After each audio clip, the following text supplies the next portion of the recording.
అంటే ఏం చెప్పలేదు. ఇప్పుడు మీరు వచ్చాక నాకు కొన్ని అడగమన్నారు వెనక నుంచి. ఫస్ట్ మీరు మాట్లాడేసండి, మీరు మాట్లాడాక నేను అడుగుతా. ఏదైనా కొన్ని వేల మందితో ఒక పండుగ చేయాలి అంటే ఫస్ట్ గుర్తొచ్చేది తానా. ఎవరన్నా ఒక ఆపదలో ఉన్నారు అంటే ఆదుకోవడానికి టక్కుని గుర్తొచ్చేది తానా. ఎవరన్నా సంబంధం చూస్తున్నారంటే ఒక డెస్టినేషన్ ఇస్ తానా. తెలుగు వాళ్ళందరికీ చిరునామా తానా. ఎన్నిసార్లు నన్ను ఆహ్వానించి నన్ను ఎంకరేజ్ చేశారనేది వేళ మీద లెక్క పెట్టలేంది.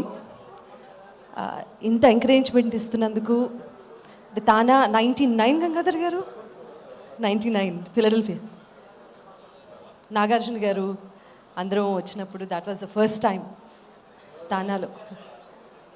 సిన్సినటి సారీ. అప్పటి నుంచి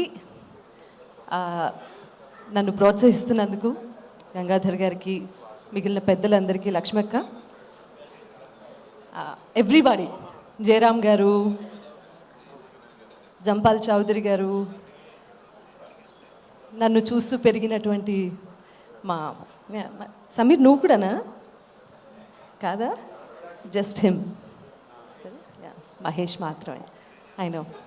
సో అందరినీ ఒక వేదిక మీద చూడడము, ఇంతమంది తెలుగు వాళ్ళందరూ దేశం కాని దేశంలో ఎన్నో సంవత్సరాల క్రితం వెళ్ళిపోయి అక్కడ స్థిరపడి వైద్య రంగంలోనూ రకరకాల రంగాల్లో తెలుగువారి ఖ్యాతి పెంచి అక్కడ ఉన్నవాళ్ళు ఇప్పుడు అసలు ఎవరు పాడుతున్నారు లేకపోతే ఎవరు యాక్ట్ చేస్తున్నారు అసలు ఏమీ తెలియకుండా, సో వాళ్ళకి ఇండియాకి వారధిగా ఉండి కళల్ని, భాషని, అలా ప్రతి రంగం అంటే బిజినెస్లో ఏమవుతోంది ఒక వారధిగా నిలుస్తున్నటువంటి సంస్థ తానా.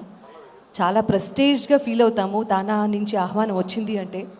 కాబట్టి ఈసారి కూడా ఆహ్వానించినందుకు మీకు మనస్ఫూర్తిగా ధన్యవాదాలు తెలియజేస్తున్నానండి. అండ్ ఈ అసోసియేషన్ ఇలాగే కొనసాగాలి అని మనస్ఫూర్తిగా కోరుకుంటూ నేను బాగా పాడే ప్రయత్నం చేస్తాను. అండ్ గంగాధర్ గారు మీరు చప్పట్లు కొట్టేదాన్ని బట్టి ఉంటుంది అక్కడ ఇప్పుడు కూడా.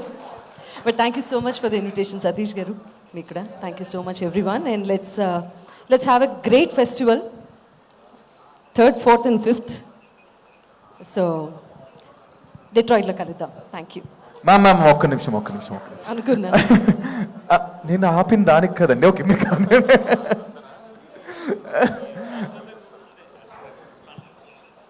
Okay, I can understand. అప్పుడప్పుడు ఇలాంటివి జరుగుతుంటాయి కౌశల్య గారు, ఏం చేస్తాం. మీరు కూడా ఈ అబ్బాయి ఎందుకు ఆపాడు, వాళ్ళు ఎందుకు వచ్చారు స్టేజ్. మ్యామ్ అయితే అంటే ఇది బ్యాక్ ఎండ్, అమ్మో కోపంగా చూస్తారు, బ్యాక్ ఎండ్ నుంచి నాకు ఇన్నియర్లో చెప్పారు కొన్ని ఏమంటారు, నాకు ఇచ్చాను, నేను నా కార్లో పెట్టుకుంటా. సో ఇన్నియర్లో నాకు ఏం చెప్పారంటే, సో ఎనర్జీ కొంచెం డల్గా ఉంది, ఎనర్జీని కొంచెం స్టేజ్ మీద లెవెలప్ చేద్దామని చెప్పారు. సో మీకు నచ్చిన, అంతేనా, నువ్వేనా చెప్పు, మీకు నచ్చిన top 3 songs, it can be any song, me song అవనివ్వండి, ఎనీ సాంగ్, 3 సాంగ్స్ 3 పల్లవులు మీరు పాడాలి. ఓకే, డూయట్ నువ్వు పాడతావా? లేదు, వద్దు మ్యామ్, వద్దు, జస్ట్ 3. వద్దు మ్యామ్ ప్లీజ్. ఇందాక సింహా గారు పాడారు, కొట్టి కన్ను పెట్టి నిన్ను నాలో దాచుకున్నాను, అద్దమంటి అందాలో ఈ తగదిన్న తందాన, అంటుకుంటే ఆరట్లో ఈ తగదిన్న తందాన, మసకేస్తే మజాల జాతర భగత్లా ఇదేమి తొందర, కూచిపూడి ఆడించేస్తా తగదిన్న తందాన. ఏంటో ఏమీ వినిపించట్లేదు, మీరు ఇందాక ఎలా పాడారో నాకు అర్థం కావట్లేదు. ఎనీవే ఇదొకటి. ఇంకోటి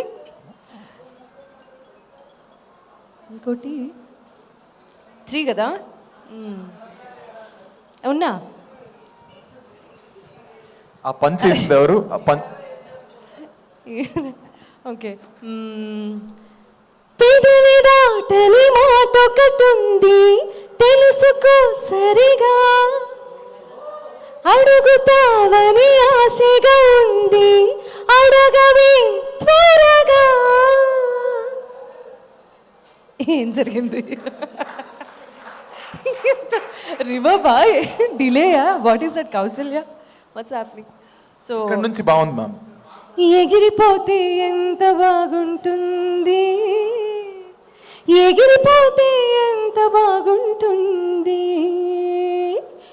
గుండె గుబులుని గుండెకు వదలరు ఎవరు గుండె గుబులుని మీరు చప్పట్లు పెడితేనే పాడతా ముందు వెనుకలు ముంగిట వదిలి ఊరి సంగతి ఊరికి వదిలి దారి సంగతి దారికి వదిలి తప్పు అప్పులు తాతల కొదిలి సిగ్గు ఎక్కులు చీకటి కొదిలి తెరలను వదిలి పొరలను వదిలి తొలి తొలి విరహపు చెరలను వదిలి గడులను వదిలి ముడులను వదిలి గడబిడలన్నీ గాలికి వదిలేసి శివ శివ ఎగిరిపోతే ఎంత బాగుంటుంది అమెరికా ఎగిరిపోతే ఎంత బాగుంటుంది Mahesh I remember you for ఎవరా మిమ్మల్ని చూస్తూ పెరిగానని చెప్పాడండి మ్యామ్ సీరియస్లీ